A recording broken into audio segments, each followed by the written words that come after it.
Dear students, today we are going to study the fourth chapter of your reading textbook, that is A Truly Beautiful Mind. यहाँ इस chapter में Albert Einstein, जो कि बहुत ही genius scientist थे, उनके बारे में बताया गया है। तो आइए इस चैप्टर को स्टार्ट करते हैं। Albert Einstein was born on 14 March 1879 in German city of Ulma, without any indication that he was destined for greatness. On the contrary, his mother thought Albert was a freak. To her, his head seemed much too large. यहाँ इस paragraph में बताया गया है कि Albert Einstein का जन्म जो हुआ था वो 14 मार्च 1879 को हुआ था, एक जर्मन सिटी जिसका नाम है उल्मा में। लेकिन जब इनका जन्म हुआ था तो इसमें कोई भी ऐसे लक्षण नहीं दिख रहे थे कि बहुत ही महान व्यक्ति बनेंगे। इसके विपरीत इनकी माँ जो थी वो इनको एक फ्रैक मानती थी। फ्रैक मीन्स थोड़ा सनगी टाइप का। उनको लगता है इनका सर बहुत बड़ा है। At the age of 2.5, Einstein still wasn't talking. When he finally did learn to speak, he uttered everything twice. Einstein didn't know what to do with other children, and his playmates called him boring brother. So the youngster played by himself much of the time. He especially loved mechanical toys. Looking at the newborn sister, Maja, he is said to have said, "Fine, but where are her wheels?" अब यहाँ उनके early life के बारे में बता रहा है कि 2.5 साल के हो गए थे आइंस्टीन, फिर भी वो बोल नहीं रहे थे। मतलब उन्होंने बहुत लेट बोलना चालू किया, और जब उन्होंने बोलना सीखा भी तो वो हर बात को 2 बार बोलते थे, और एडिसन नहीं समझ पाते थे कि दूसरे बच्चों के साथ कैसे बिहेव करना है, कैसे करना है। और इस तरह से जो उनके प्लेमेट्स उनके साथ खेलने वाले लोग थे उनको बोरिंग ब्रदर कहते थे, उनसे ऊब जाते थे। तो इस तरह से ये अधिकतर टाइम क्या रहता था कि अपने आप में ही ये रहते थे और अपने आप में ही खेलते थे। इनको जो मैकेनिकल टॉयज रहते थे उनमें ज़्यादा इंटरेस्ट था। और जब वो अपनी छोटी बहन जो पैदा हुई थी, जब उसको देखते थे, उसका नाम माजा था, तो वो कहा करते थे कि अच्छी बात है, लेकिन इसके व्हील्स कहाँ हैं। मीन्स ये है कि अपनी छोटी बहन को भी एक टॉय की तरह ट्रीट करते थे। उनको लगता है ये भी एक टॉय है। तो टॉय में आप जानते हैं कि व्हील्स और सब चीज़ें लगी होती हैं। तो इग्नोरेंट बस उसको पूछते थे कि इसके व्हील्स कहाँ हैं।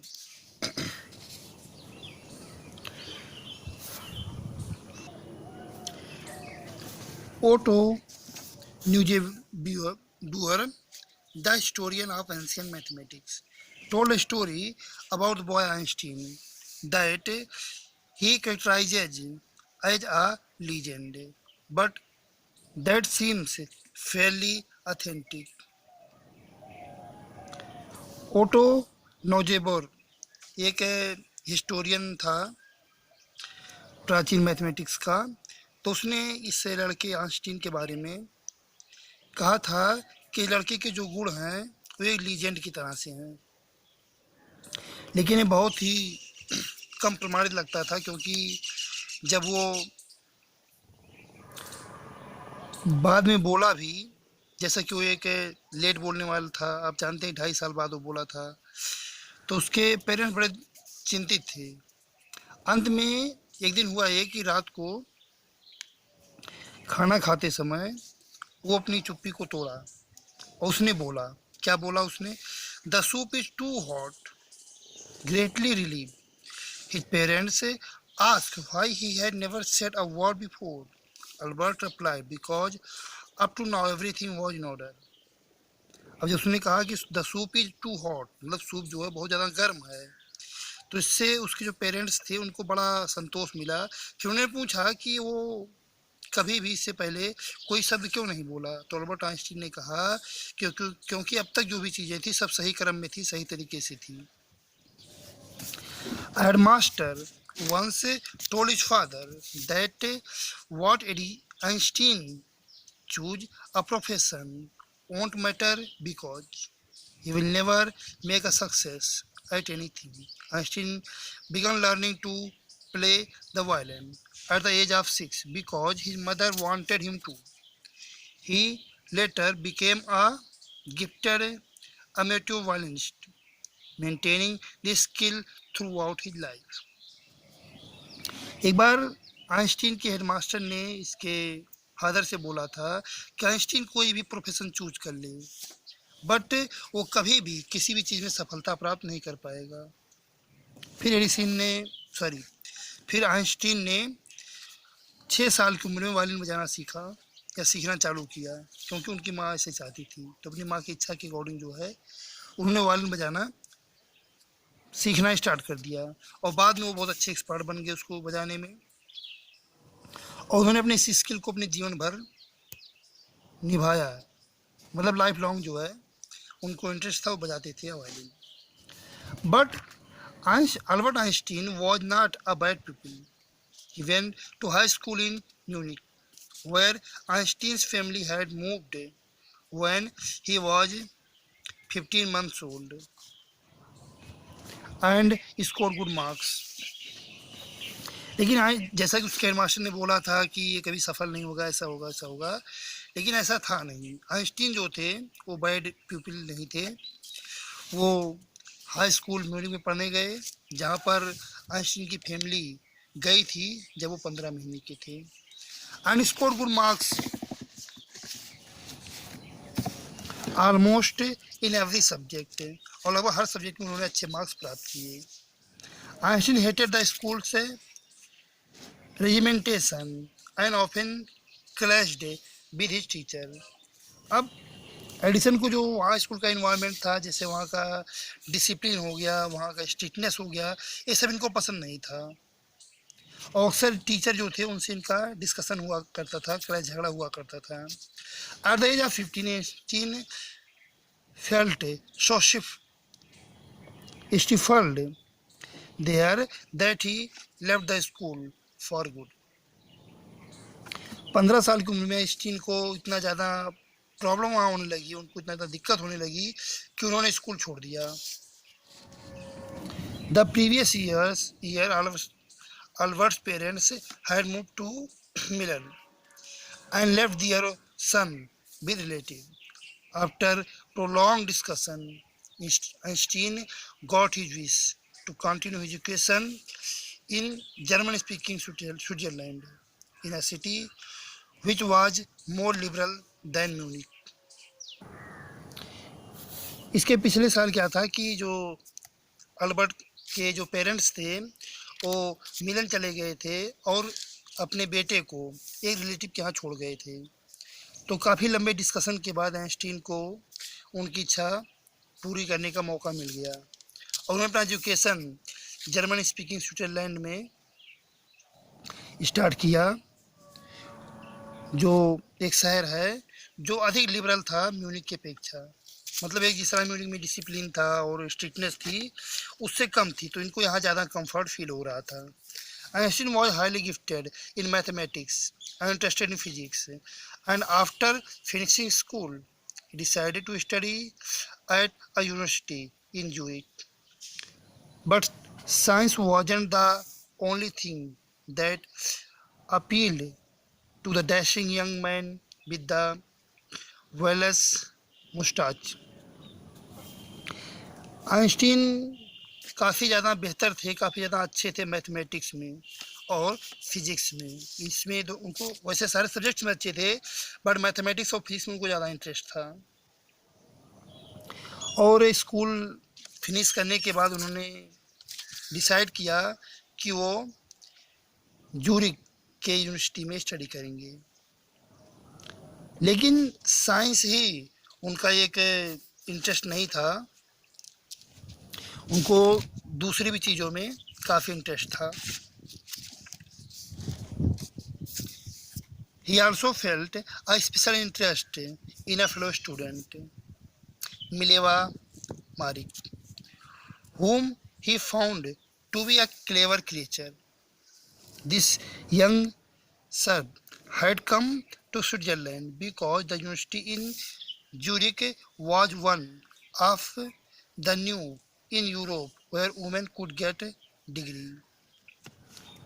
Einstein saw in her an ally against the Philistines. Those people in his family and at the university with whom he was constantly at odds. The couple fell in love. Letters survive in which they put their affection into words, mixing science with tenderness. Wrote Einstein, how happy and proud I shall be when we both have brought our work on relatively to a victorious conclusion. अब यहाँ बता रहे हैं कि Albert Einstein को काफ़ी ज़्यादा interest जगा एक स्टूडेंट में जो जिसका नाम था मिलेवा मैरिक, जो काफ़ी इनको बहुत क्लेवर क्रीचर लगी। ये जो लड़की थी ये स्विट्ज़रलैंड आई हुई थी यहाँ स्टडी करने के लिए, क्योंकि जो जूरिक में मतलब ये है कि जो स्कूल थे वो उन कुछ कम चुनिंदा यूरोप के स्कूलों में से थे जहाँ पे औरतें जो है वो कोई डिग्री प्राप्त कर सकती हैं। आइंस्टीन ने उस लड़की में काफ़ी ज़्यादा अपनापन देखा, उसको लगा कि हाँ ये उनके जैसी ही है, क्योंकि जो उनके फैमिली के लोग थे और यूनिवर्सिटी के जो भी लोग थे उनसे कम उनकी बनती थी। तो इनको लगा कि हाँ इन दोनों के थॉट्स जो है लगभग एक जैसे ही हैं। तो इस तरह से क्या हुआ कि दोनों एक दूसरे के प्रेम में पड़ गए।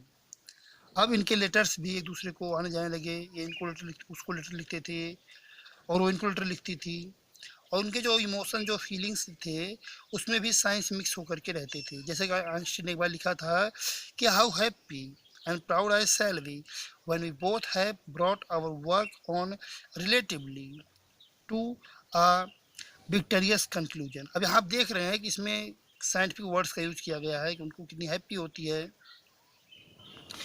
जब वो दोनों एक साथ होते हैं और एक साथ काम करते हैं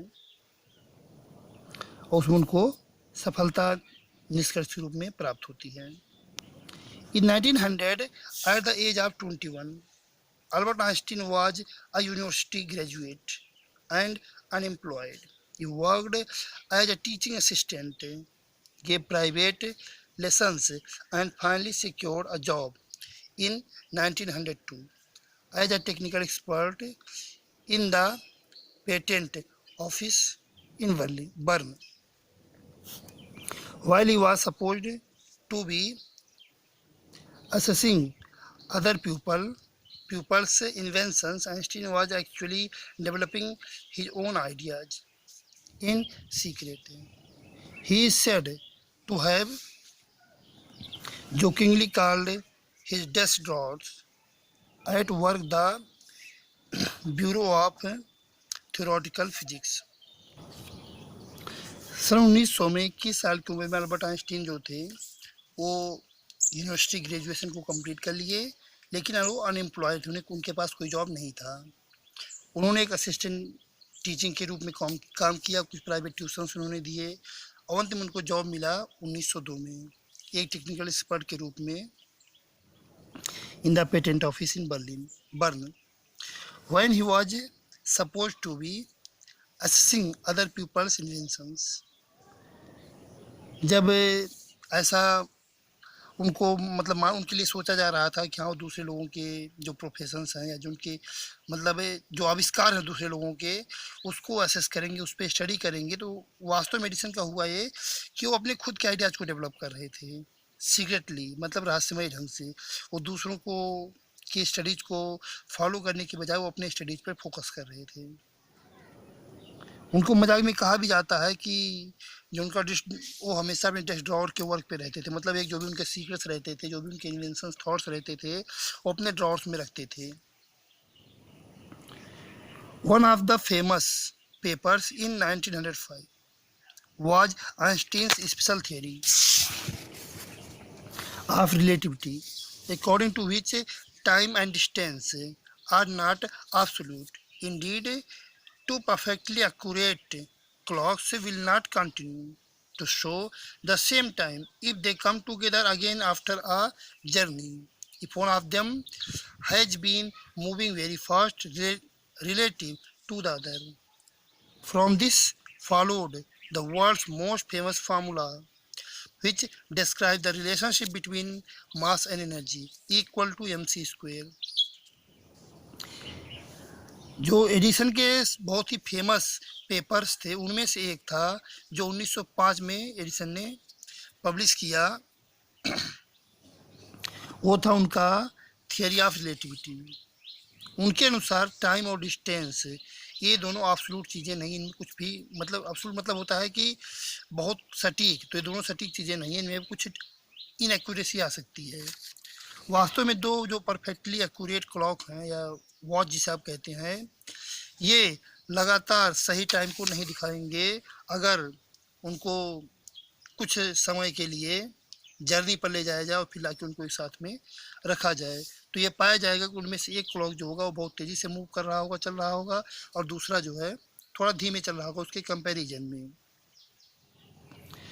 और इसी से प्रेरित होकर के दुनिया का जो सबसे ज़्यादा फेमस फार्मूला है जिसने मास और एनर्जी के बीच जो रिलेशनशिप उसको डिस्क्राइब किया है, इक्वल टू mc स्क्वायर, ये अपने एग्जिस्टेंस में आया, मतलब उसी से डेवलप हुआ। In this mathematical equation E stands for energy, M for mass and C for the speed of the light in a vacuum about 3 lakh kilometre पर सेकेंड। ये जो मैथमेटिकल इक्वेशन है इसमें E रिप्रेजेंट करता है एनर्जी को, M represent करता है मास को, और C रिप्रेजेंट करता है लाइट की स्पीड को किसी वैक्यूम में जो लगभग 3 लाख किलोमीटर पर सेकेंड है। When you sit with a nice girl for 2 hours, it seems like 2 minutes. When you sit on a hot stove for 2 minutes, it seems like 2 hours. That's relativity.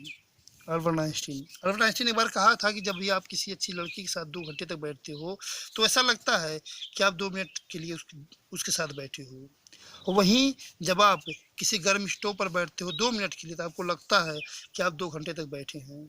इसी को relativity कहा जाता है। While Einstein was solving the most difficult problems in physics, his private life was unraveling. Albert had wanted to marry Mileva right after finishing his studies, but his mother was against it. She thought Mileva, who was 3 years older than her son, was too old for him. She was also bothered by Mileva's intelligence. She is a book like you, his mother said. Einstein put the wedding off. अब हुआ ये कि जैसा कि Einstein physics के बड़े बड़े problems को सॉल्व कर रहे थे, लेकिन जो उनका व्यक्तिगत जीवन था वो काफ़ी ज़्यादा उलझनों से भरा था। अल्बर्ट वन चाहते थे कि अपना स्टडीज़ को फिनिश करने के बाद जो है वो मिलेवा से शादी कर लें जिससे वो लव करते थे, लेकिन उनकी माँ जो थी इसके खिलाफ थी।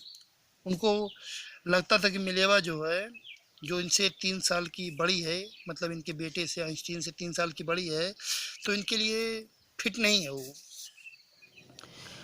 और वो उनसे थोड़ा सा ऊब भी गई थी मिलेवा से, क्योंकि मिलेवा भी इन्हीं की तरह इंटेलिजेंट थी और उनकी माँ कहा करती थी कि तुम्हारी तरह से एक बुक है, एक किताब है।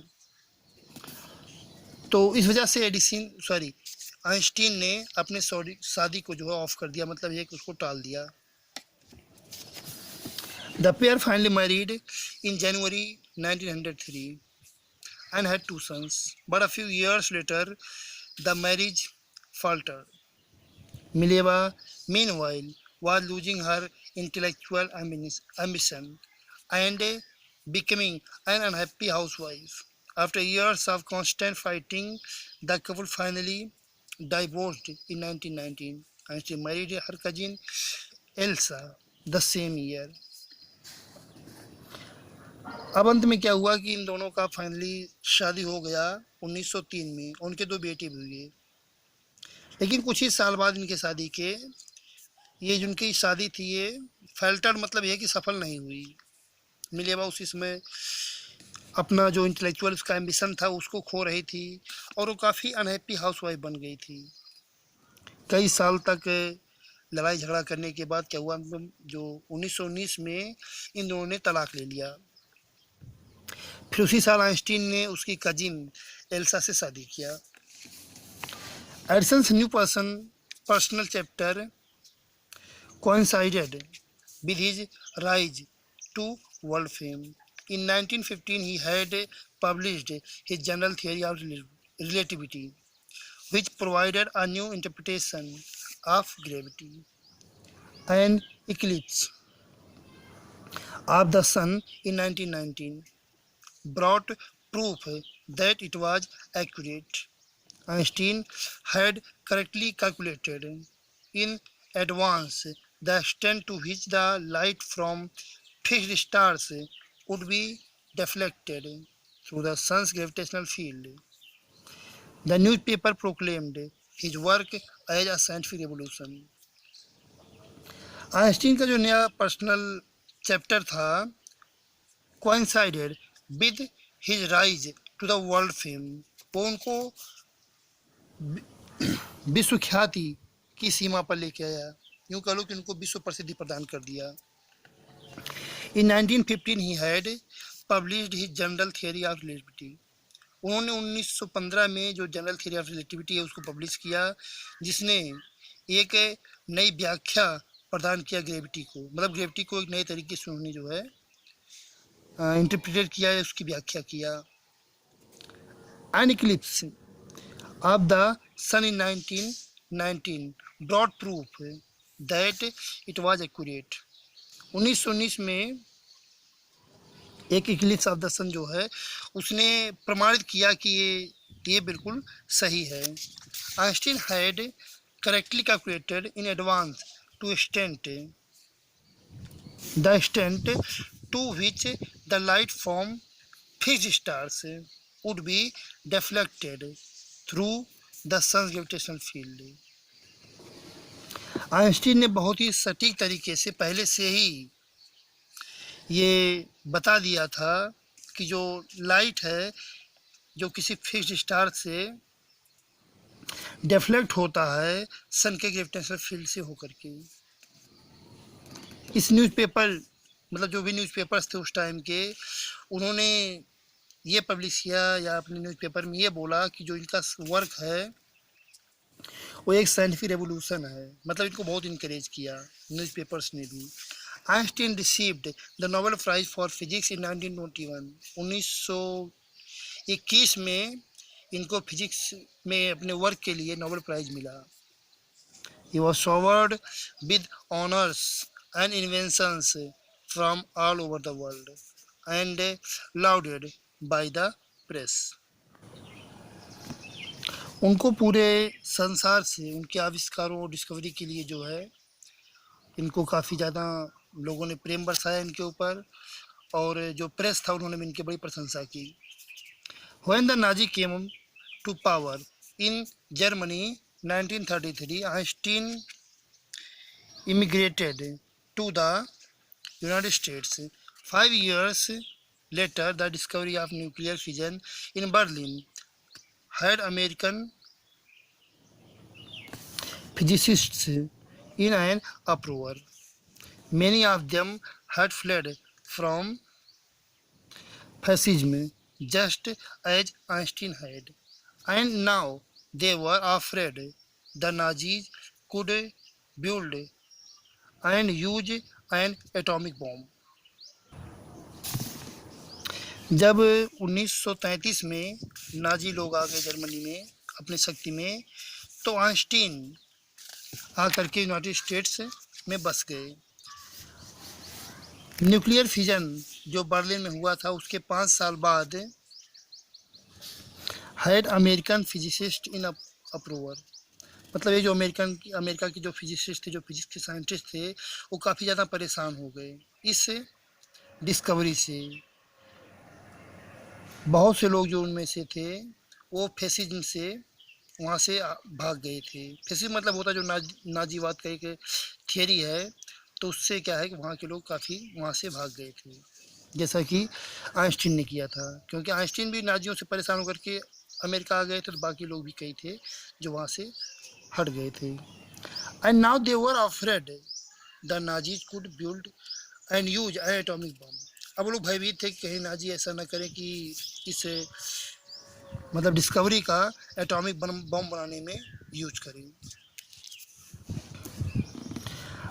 At the urging of a colleague, Einstein wrote a letter to the American President Franklin D. Roosevelt on 2 August 1939, in which he warned a single bomb of this type exploded in a pot might very well destroy the whole pot together with some of the surrounding territory. His words did not fail to have an effect. The Americans developed the atomic bomb in a secret project of their own and dropped it on the Japanese city of Hiroshima and Nagasaki in August 1945. अपने colleague, एक साथी के request पर Einstein ने American president जो उस समय Franklin D Roosevelt थे, उनको 2 अगस्त 1939 में लेटर लिखा, जिसमें उन्होंने उनको चेतावनी दिया कि इस तरह के एक सिंगल बम जो है ये पूरे पोर्ट को तबाह कर सकता है और पूरी तरह से तबाह कर सकता है, और साथ में जो उसके आसपास के टेरिटरीज है ये उनको भी तबाह कर सकता है। अब उनके शब्द जो थे वो कोई प्रभाव डालने से चूके नहीं, मतलब एक उनको जो प्रेसिडेंट थे उन्हें प्रभावित किए, और इसके परिणाम स्वरूप ये हुआ कि जो अमेरिकन थे उन्होंने भी रहस्यमय मतलब एक सीक्रेट तरीके से एटॉमिक बम बना लिया, और 1945 में जापान के हिरोशिमा और नागासाकी शहर पर उन्होंने उसको ड्रॉप भी किया, जिसका रिजल्ट क्या है आप सभी जानते हैं। Einstein was deeply shaken by the extent of the destruction. This time he wrote a public missive to the United Nations. In it, he proposed the formation of a world government. Unlike the letter to Roosevelt, this one made no impact. But over the next decade, Einstein got ever more involved in politics, agitating for an end of the arms build-up and using his popularity to campaign for peace and democracy. अब इस destruction से जो Japan में हुआ, काफ़ी ज़्यादा ये हिल गए आइंस्टीन, और इस बार जो है उन्होंने एक पब्लिक मैसेज लिखा था यूनाइटेड नेशंस के प्रति, और उन्होंने इसमें ये प्रपोज किया कि एक विश्व स्तर पे गवर्नमेंट बनाई जाए, और जो रोजवेल्ट को उन्होंने लेटर लिखा था उससे भिन्न ये जो था उसने कोई इम्पैक्ट नहीं डाला। लेकिन अगले दशक में मतलब अगले 10 सालों में आइंस्टीन ने जो है काफ़ी ज़्यादा ये पॉलिटिक्स में इन्वॉल्व हुए, और उन्होंने इस जो युद्ध संबंधी जो भी एक्टिविटीज़ हैं इनके अंत के बारे में बात उठाई, और उन्होंने जो है अपनी पॉपुलरिटी का यूज करके शांति और डेमोक्रेसी के लिए कैंपेन किया। When Einstein died in 1955 at the age of 76, he was celebrated as a visionary and world citizen as much as a scientific genius. 1955 में जब 76 साल की उम्र में आइंस्टीन की मृत्यु हुई, तो उस समय जो सेलिब्रेशन हुआ उनका एक विजनरी के फॉर्म में हुआ। हालांकि वो एक जीनियस साइंटिस्ट तो थे ही, बट अधिक रूप से उनको एक विजनरी माना गया, उनको रिस्पेक्ट दिया गया। तो इस तरह से ये चैप्टर आपका फिनिश होता है, और आप इसको स्टडी करेंगे, फिर इसके क्वेश्चन आंसर को करेंगे। Thank you.